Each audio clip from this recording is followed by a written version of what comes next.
Hello, everyone. It is Tuesday, and we are live here for Rebels Fantasy Focus. Let's get into it.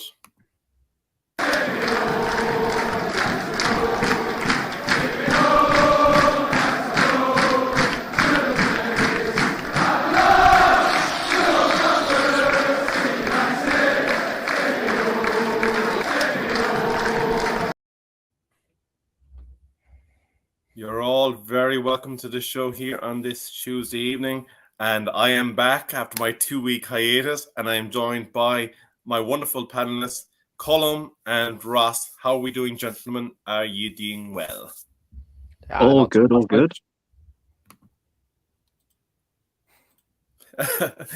Both spoke at the same time. Yeah, I'm not bad, thank you. And yeah, not too bad. That's where I'd say, Jinx, you owe me a Coke, but anyway. Lads, a bit of an interesting game week, I think you will find. Colm, are you satisfied with the week that you've had? No, I'm not. I'm not going to lie. I made a massive mistake. I'm sure we'll get into that a little bit later, but I made a mistake, and I'm happy to share that mistake with everybody. Ross, what about yourself? Progress from game week 1? All smiles over here. And you know what? You put it perfectly. It's all about progress, just the continuous improvements. And I'm happy that I hit that nail on the head.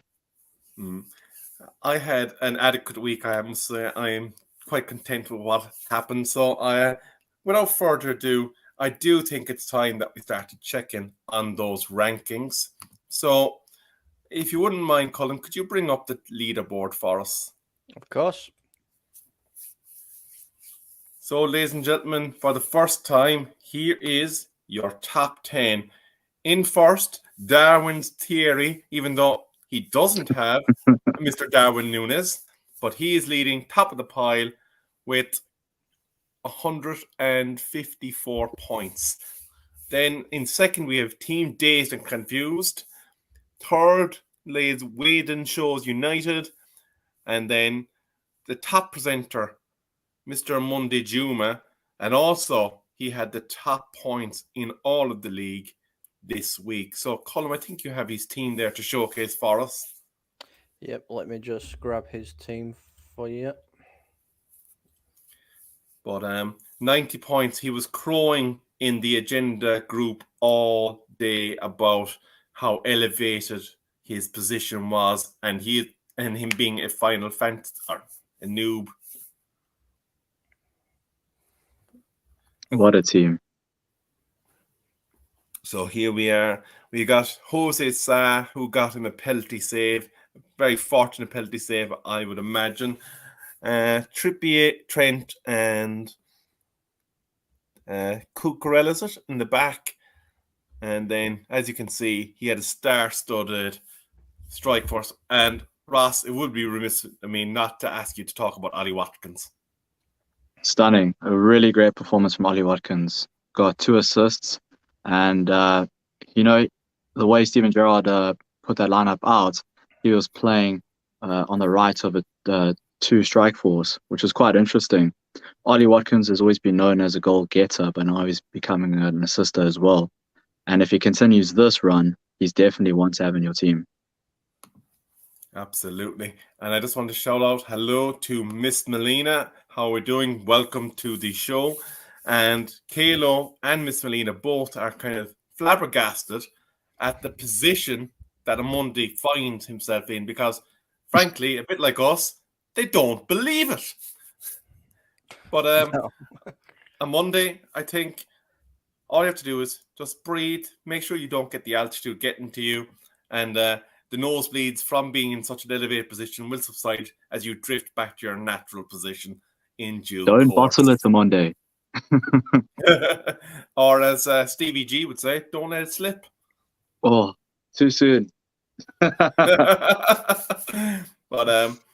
we also have Robbie, who went from 140th to 47th. So that is some great gains for Robbie this week. And Kalo is saying 71 points for me. So he is a very happy camper also. But we will keep you up to date with the goings on of the Fantasy League as the weeks progress. But let's get into the nitty gritty and talk about game week 2. And there is only one man. Hashtag Jesus saves. He had such a performance, I could have sworn he was walking on water. Colm, talk to us about Jesus and your faith in Jesus. Well, I had zero faith. I took him out of my team. This is what I mean by I've made a mistake, and I'll happily go into it with you guys. I changed my whole team. I said it last week. I changed my whole team, and Jesus was one of the players that I've taken out, and he has put me to the sword for it. He has. I don't know whether he's hacked into my FPL account and gone, that's how much faith you've got in me. Watch this. I'll show you. And he's gone and done it. You know, amazing performance from Jesus. Credit to everybody that stuck by him. He is back in my team now because my team's reverted back. Yeah, my team's reverted back. It's not by choice. He's reverted back. So, yeah, hopefully he'll get me some more now. Very good. I'm going to press you a bit further. You used a chip. Yes. Yeah, I did. I used a chip. I had such a bad first game week that I let the panic get the better of me. I'm usually a little bit more calm and collected. You know, I don't normally use my chips until later on in the season, but I panicked. I know there's a forfeit on, and I don't know. You know, I made a very, very bad mistake, basically. You know, I played my free hit, which allowed me to change my whole squad. Yeah, well, there you have it. Now, Ross, tell us about your faith in the gospel of Jesus and his 2-goal and 2-assist return for all of the 70% that kept faith with him. Well, don't mind me. I'll just sit in my corner smiling, cheering away, singing the praises. It's actually quite funny because last week we were in a discussion, myself and Colm, and we were talking about, is Jesus overhyped? Has everybody bought into his philosophy a little bit too early? I'm a firm believer. I was singing the praises. I was on the bandwagon. I said to Colm and I said to everybody watching, just have some faith. Hold on. You got nothing to lose. He's a great asset in that Arsenal team. He drops into the midfield. He's able to pick up assists, and he's a goal getter. He's always a threat in and a yard, that 6-yard box. Colm didn't believe, and that's the price you pay. Yes, but you did also make an error of judgment. A certain Mr. Messi Lingard came back and he bit you in the cushy, didn't he? It can't all just be flowers and roses over here, Rebel. We're going to have a little bit of give and take. There will be some things that I get wrong, and Lingard was one of them. I swapped out Lingard. I felt that you know, within that Nottingham Forest team, it was a bit too early to say if he was going to perform, especially with Nottingham Forest being an unknown variable. They've just come up to Premier League after so long, since the 1990s. And I wanted to go for a little bit more of a safer option.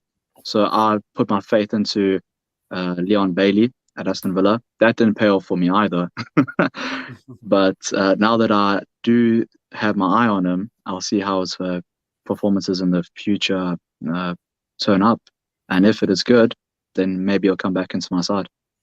Absolutely. And we spoke there you spoke last week in my absence about Salah and his amazing game week 1 run, but he also holds another record. Game week 2, he is yet to return. Was that something that would have factored your captaincy decisions, knowing that? Yes. Or yes? Yeah. But speaking of game week 1, I'm going to introduce a little new section. And this is going to be an ongoing section. I'm going to call it the Wall of Shame. You might remember the Game of Thrones scene where Cersei was driven down the street with a shame bell. So there are a number of things that we're putting on the shame wall today. The first is in connection with Mr. Jesus. And there was, I think, 5,000 managers that lost their faith and chucked him out of the window last game week. So those 5,000 managers, I'd imagine, are currently eating a little bit of humble pie. It tastes really nice as well. And then to go along with that, we have the Mitrovic side salad. Again, a lot of people bought into the hype after his sterling performance against Liverpool, but Mr. Mitrovic, he missed a penalty. So, Ross, how vindicated do you feel? Yeah, it's quite funny because I know a couple of people personally that put the captain's armband on him because of that Salah bad run with the game week 2. So they, it's fair to say that I've had a good chuckle at them as well. But yeah, Mitrovic hype train has come to a halt. It's at the station, and we don't know what time it's taking off. All we got to do is keep watching the clock, and that would depend on his form. Oh, yes. And Colm, I'm going to ask you for your thoughts on this last one. Darwin Nunez last night pretty much gave fantasy football panelists a heart attack if they had him, because he managed to get himself a violent conduct red card, an automatic -2, and for 2 unlucky sods, they triple captained him. So -6, triple captainship in the bin.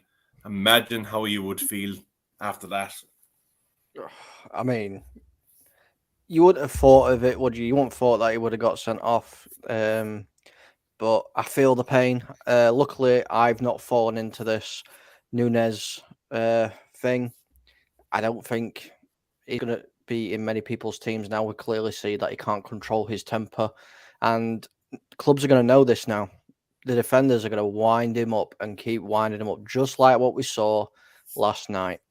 They're going to wind him up. And I can see him coming out of a lot of people's teams. I really can. He's going to score goals, fair enough, but can you risk it? Can you risk it? That's the question. Yes, indeed. And I'm going to ask you both, have you anything else to throw on the wall of shame for last week? Luca Dini's own goal. Get him out. Get him out of your team. -1. He was in mine. I'm upset about that. Get him out. Shame. Stick him right there in the wall of shame. Colm? Yeah, I'm not going to go and name names, so I'm just going to say any Manchester United player, get them out of your team. Yes. And as they would say in Game of Thrones, shame, shame, shame. I'm going to, anybody that's watching, if you have anybody else to put on the wall of shame, do let us know in the comments. And also, the viewer Q&A will be coming up towards the end of the show. So if you do have any questions for the panelists, please do put them in there and we will bring them up on screen and we will try our best to give you the answers that you desire. So moving swiftly along, we are going into our game week 3 preview. Folks, we are absolutely trucking through this show because I think the week that transpired has left us all a bit shell-shocked, I think, Colm, given the Manchester United results. But let's have a Dickens at those fixtures for the coming week, Colm. Sure thing. So here are your fixtures coming up. Do you want me to read them out? Yeah, let's go through them one by one, actually. So the first one is Tottenham and Wolves, I believe, is that? Yeah, so, it is Tottenham Wolves. Now, we've spoken, I'm going to take down this banner, actually, because it is just slightly interfering with our view of Ross. So, Ross, any assets now that you would desire to own from that fixture? I would love to have some Tottenham Hotspur assets. The only problem is they're so expensive. I got rid of Harry Kane after the first game week, and I decided to use that 11 million in a much more clever way to try and spread the wealth across my team. I'm apprehensive to now reverse my decision and try to bring him back just on the basis of taking minus points and, like I said, the amount of money he's going to cost. If you have got any Tottenham Hotspur assets in there in your team, keep them. Ideally, any wingbacks, Kuleveski, Perisic might even come into the fold here. Games are coming thick and fast now, so there might be some rotations as well. Son, the usual suspects, Son, Kane, Kulusevski, as I mentioned. Those are the ones that come to mind. Absolutely. You're not tempted by Richarlison, so I take it. Not at all. I'll stay with Jesus. Colm, I won't stick you with the same fixture, but from the next three, Palace, Aston Villa, Everton, Nottingham Forest, Fulham and Brentford. Actually, we might say the Brentford game. From the other two, though, is there anyone from Everton, Palace, Villa or Nottingham Forest that has caught your eye after the opening 2 game weeks? I mean, I probably would take Watkins or Ings. But then again, I'd take Eze or Zaha as well. You know, they both played really well over the last games. I'd stay away from Everton as much as I possibly could. I think they're going through a really hard stage at the minute. They haven't found the best team. And obviously Forest have got the wind up the sails, haven't they? They've just won the first game in Premier League. But I probably wouldn't take anybody from that either. If I was to take one, it'd probably be Messi Lingard. Very good, very good. I'm going to take the Leicester, Southampton and Bournemouth Arsenal fixtures, if you don't mind, gentlemen. And then I might ask you if I'm missing anybody out. But Leicester, at the moment, I'm not seeing any assets that really are saying, pick me, pick me, pick me. They've lost their talismanic goalkeeper in Kasper Schmeichel. And Southampton seem to be a team that looks like they're a bit more organised than we would have suspected before the commencement of the season. But at this early stage, it's probably hard to pick an asset that you can say is nailed on to give you a few points every week. Bournemouth, again, promoted side, you're probably thinking, yeah, there's not much pickings in there. But obviously then Arsenal, there's a plethora of options available to us. The Right Honourable Jesus, who parted the Red Sea during the game last weekend and delivered a bountiful feast. Jesus had a loaf and a fish. Jesus had goals and assists. And we have... Oh, Ross is rejoining us. It looks like Ross had frozen. So welcome back, Ross. Oh, good. And in terms of assets, obviously, Jesus, Zinchenko, is he at that stage, though, where you have to say he's worthy of being brought into most fantasy football teams, is the question I'd ask. And what about Ramsdale as a goalkeeper? Yeah, I've got Zinchenko and Ramsdale. I think they're both promising players for your FPL teams. You know, Zinchenko seems to be getting quite a bit of game time as well at the minute. Ramsdale's not getting put out at number one, and he's probably one of the best keepers in the league right now. I would put him up there, especially with performances wise. He is up there with Alisson and Edison at the moment. You know, he's keeping clean sheets. Okay, he's conceded 2 against Leicester, but he's hard to get past. It is really hard to get past, and Zinchenko is getting up that pitch, isn't he? And he's going to get assists. He's going to get assists. Yes, indeed. Melina, I know you're one of our resident Arsenal fans. If you are in there, is there any Arsenal players outside of the main ones that we've been touching on and that a lot of fantasy managers are looking at that you would think that maybe as a differential could be worthy? So maybe give us a little sneak preview there of what you think of that front if you are still in the chat, please. But before we go on to the second half of fixtures, let's take some comments.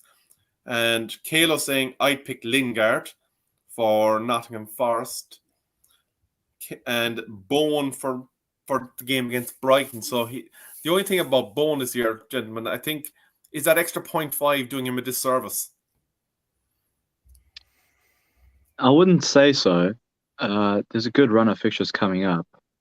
So, you see, this is the tricky part, and we're coming to the time of the season where you get these type of games where they could go either way. Like with Palace Villa, you're not too sure. Same as Everton and Nottingham Forest.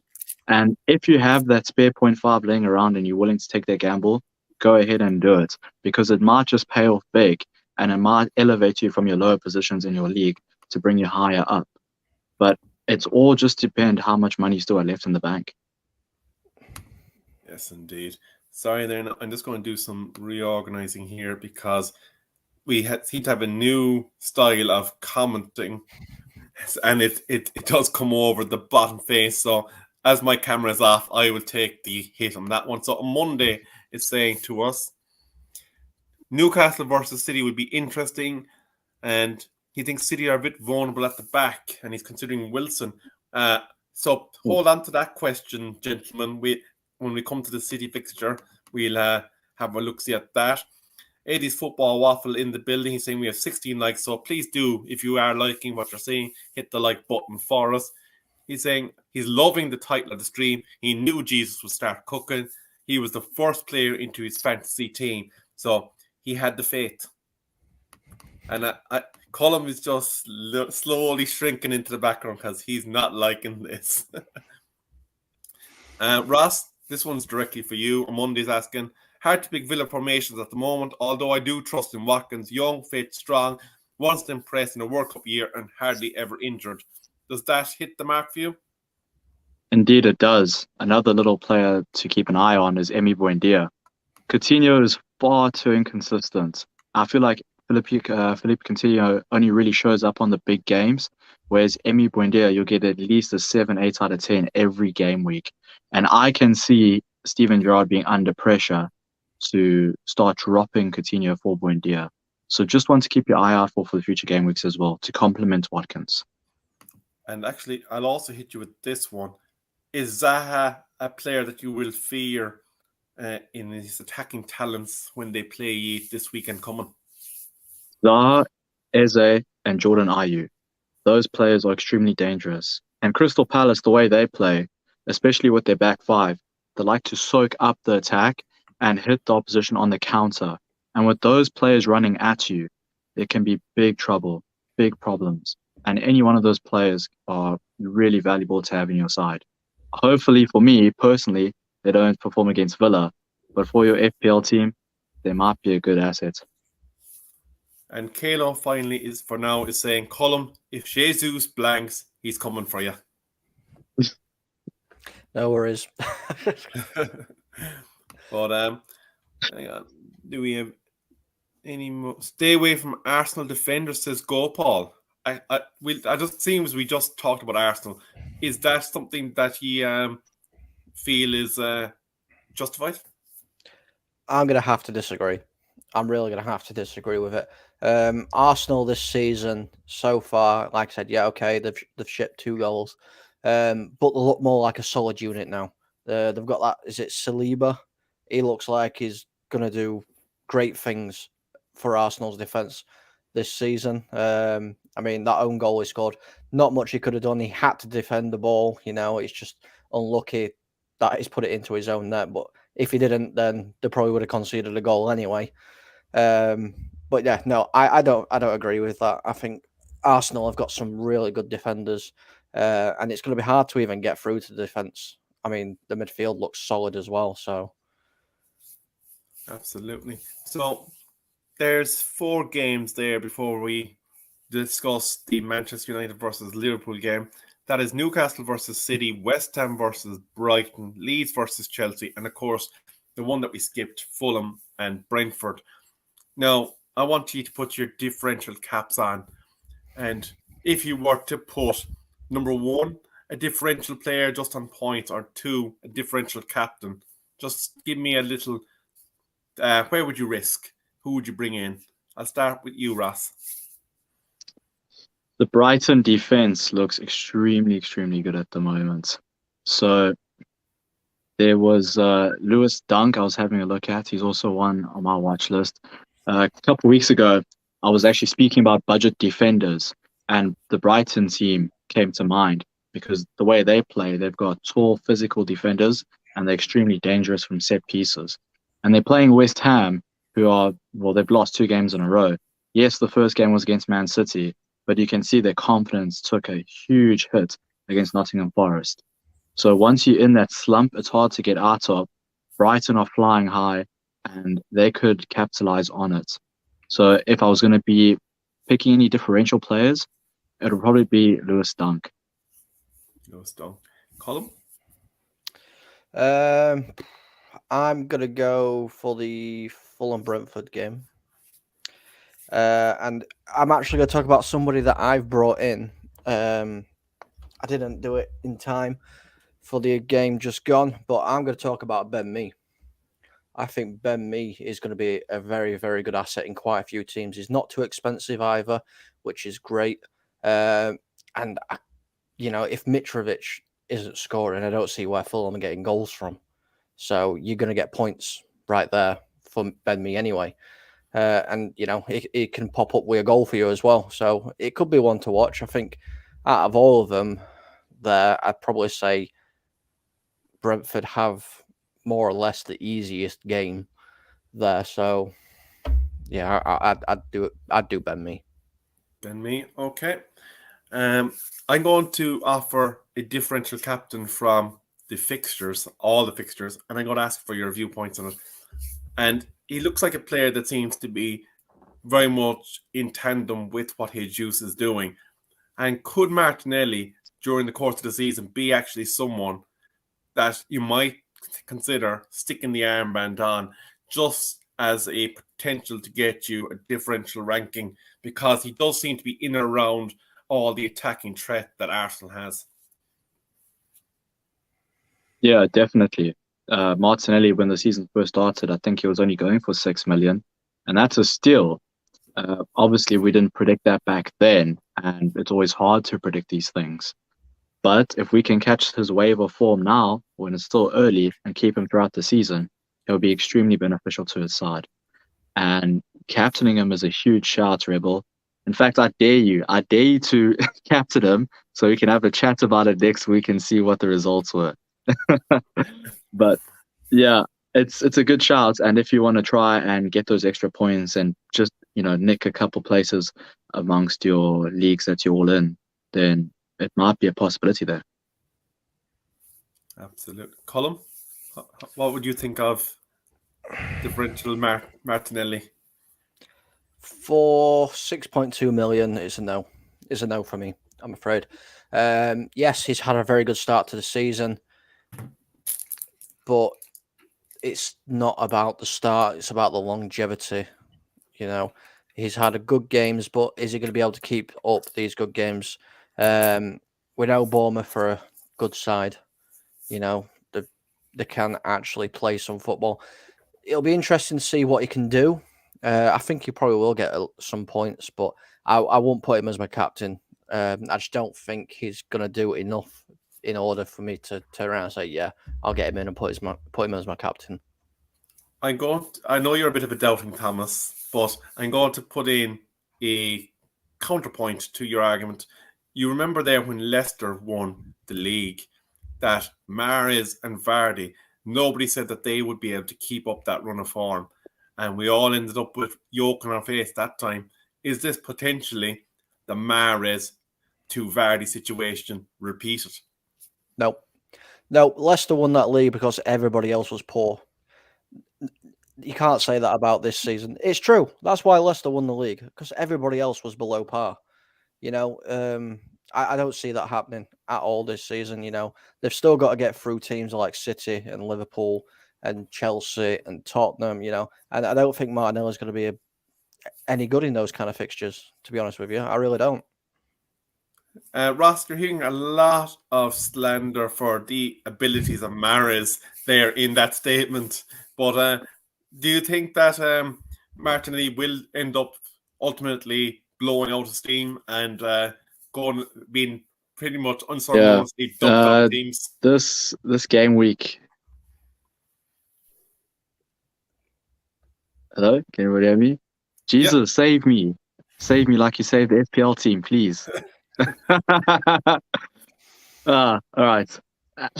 I think the internet does want me to say what I want to say, because this has turned to be quite controversial this episode. Oh, look, Martinelli, good player, definitely has been your team. I have to share some sentiments as to what Colm is saying, where I firmly believe that it's a bit too early to say, he's your dead-on captain every game. I think that's a bit of a long shot. It's also a bit too early to say he will reach the heights of Mahrez and Vardy throughout the Leicester's title-winning campaign. Still way too early. But that doesn't mean that you shouldn't have him in your team. If he pops up with just an assist or just a goal, then great. It's good to have those points in your side. In that sense, I share the sentiments with Colin. But I also believe that potentially against weak opposition, Bournemouth are a good side, no disrespect to them, but it might be a good idea to think about captaining him for that if you want a differential captain. Perfect. No, that does leave us with one fixture, and it's a fixture that honestly fills me with a lot of dread and trepidation, and that is Manchester United versus Liverpool.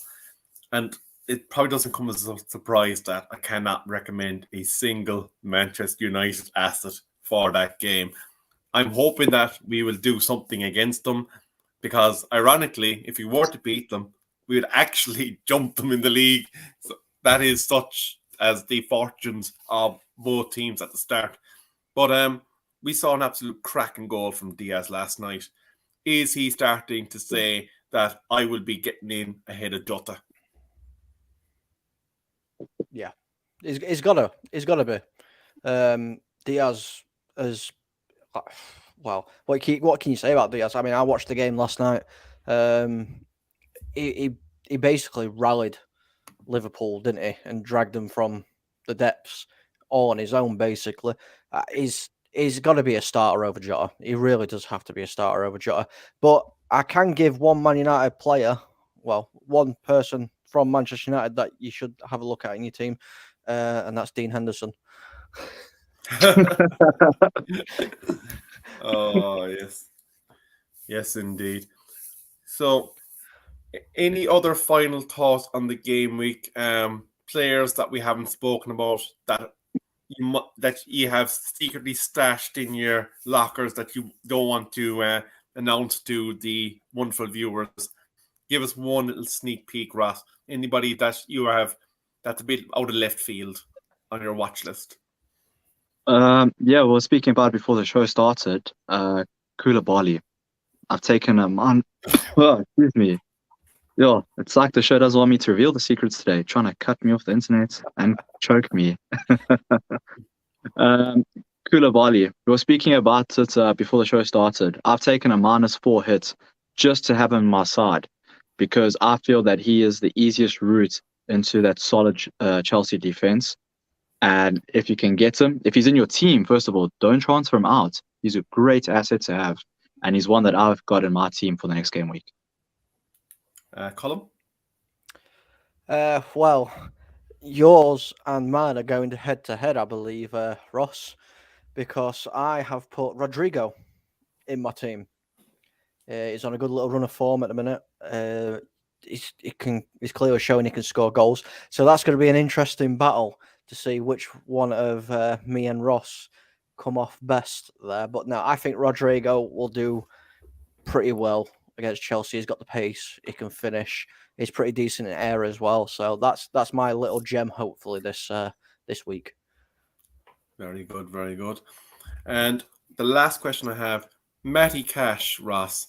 He's a player that did pick up a little knock at the end of the game last weekend. Are you worried from a fantasy football perspective only about Villa defence at this juncture? And would you be considering moving away from those players? Yeah, the Villa defense looks a little bit shaky at the moment. Normally, our fullbacks are always attacking. That's just the Steven Gerrard way. He likes having Matty Cash and Luka Dean pushing up to get those assists. Matty Cash is excellent and also pulling into the center of the field and grabbing a goal as well. I know that he has been yellow flagged, so he has a muscle injury, I think it is, which is 75% chance of starting. I wouldn't stress too much. I watched that game live, and he just had a little bit of a cramp. So he should start the next game. But against Crystal Palace, it's a big gamble. As we're discussing, that can go either way, either to Villa or Crystal Palace. I think that there's other players out there for other teams that have much more better games ahead of them. But if you got Matty Cash, keep him on your side. He can be useful. Very good. So we're getting to that stage of the show where the viewer Q&A is right upon us. So if you have any questions about fantasy football, get them into the chat now. But I'm going to kick off with one question, and that is, those of you that have rolled over your free transfers since the start, how critical now is it to be considering the usage of those, given that you do not get any further rollovers after 2? Colin, Yeah. or yeah, go ahead, Ross. I can't speak because I didn't let it roll over. I used mine. So I'd be lying if I had to comment on that. It is useful, don't get me wrong. If somebody hadn't transferred out any of their players and they felt confidence in the existing team, then fair play to them. But use it. You have them. Use it. No squad is perfect. No, I've got to agree with Ross. If you've got it, you haven't used it, use it. You might have somebody on your team that's injured, suspended. Yeah, you might have Darwin Nunez. He's not playing now for 3 games. So, you're going to have to use it, and you're not losing out then, are you? You're not costing yourself points for these transfers. It's a free transfer. So, yeah, if you've got it and you need to use it, use it. If you've got it and you don't need to use it, then don't bother. It's your choice at the end of the day. There you are. And the next question is triple captaining Salah a worthy consideration? Now, we do know that he does like a goal against Manchester United, but would what he would yield in that game still come to anywhere near close what he would yield in a favourable double game week like we saw last season? Colin, you want to take that? Triple captain Salah. I mean, look, it is against Man United. He likes goals against Man United, and it's a very, very weak Man United. So, yes, it's a good option to triple captain, but I would still stress keep your triple captain until a double game week, because you could use it now and get, I don't know, let's say 57 points for Salah. Fair enough, you've got 57 points.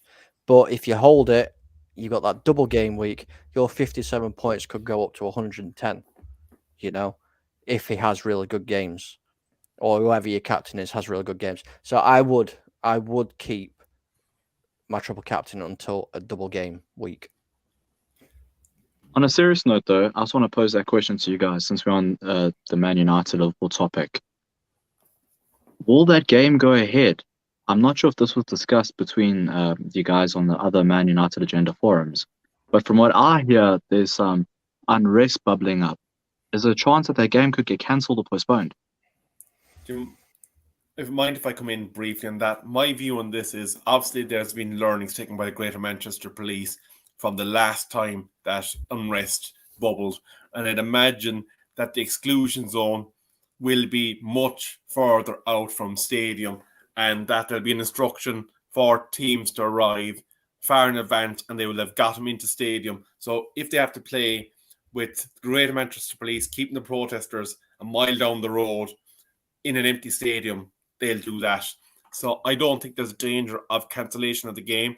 I think it might be overshadowed by what could potentially happen, but I don't think there's any fear the game doesn't get played. All right, thank you for that. And that brings us to, I think Omundi is our final. Oh no, we have 2 more questions actually. Omundi is saying, with huge squads in rotation at the top end of the league, would you suggest any first teamers in bottom half teams? Example, a Solanke at Bournemouth. Yeah, all about diversity. I've got a couple of Brighton players as I've let it slip already. I like to have a bit of diversity within my FPL squad, and looking at the teams that are on the bottom half of the table, or even bottom of the top half, and they look like that they have some sort of form to them. It's always good to have them in your side. Yeah, it is. It is really good to have them in your side. I mean, I've got 1 or 2 in my side. But I think the key thing is, if you're going to do this, wait. I think you should really wait, because a lot of players from the top teams are going to the World Cup.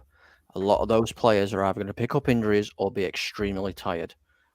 And there's no break. They're coming straight back and we're going again. So you'll see a lot of the lower teams probably score more points than some of what the bigger teams are, because they're not going to be going. They have a break.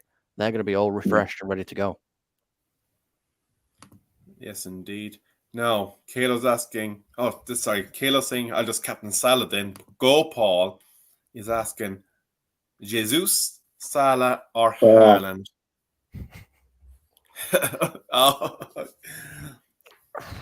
Whichever is your preference. There you go. That's all you can say. Salah can score goals and assist. Jesus can score goals and assist. Haaland can score goals and assist. You know, you can't really pick between them. They've all got things that complement each other, really. So, and they've got things that cancel out each other. They've got pros and cons to each one. So you can't really pick. It's whichever you preference. I got all three in my squad. Who is Manchester City playing against? I'll tell you right now who I'll captain. Newcastle. And Arsenal's against Bournemouth. Yep, Arsenal against Bournemouth, City against Newcastle, and Liverpool against United. I'm going to go on a limb, and I'll say it now. I'm captaining Jesus. That's what I would do. That's an interesting call, because Newcastle could be defensively tight, so maybe the yield from a Haaland could be something as solitary as either a goal or an assist. Salah, again, maybe Manchester United find a bit of heart, a bit of steel, and they keep him down to a relatively modest return. But there is potential against Bournemouth for Jesus to have something of the order, isn't there, of what he got last week? Yeah, and the only reason I say that is because I saw how Bournemouth played against Villa and won. They like to get physical, but they are terrible at keeping the ball. All they do will just boot it and hope for the counter-attack, and they muscle off their players. And I feel that Arsenal have the quality to play around them.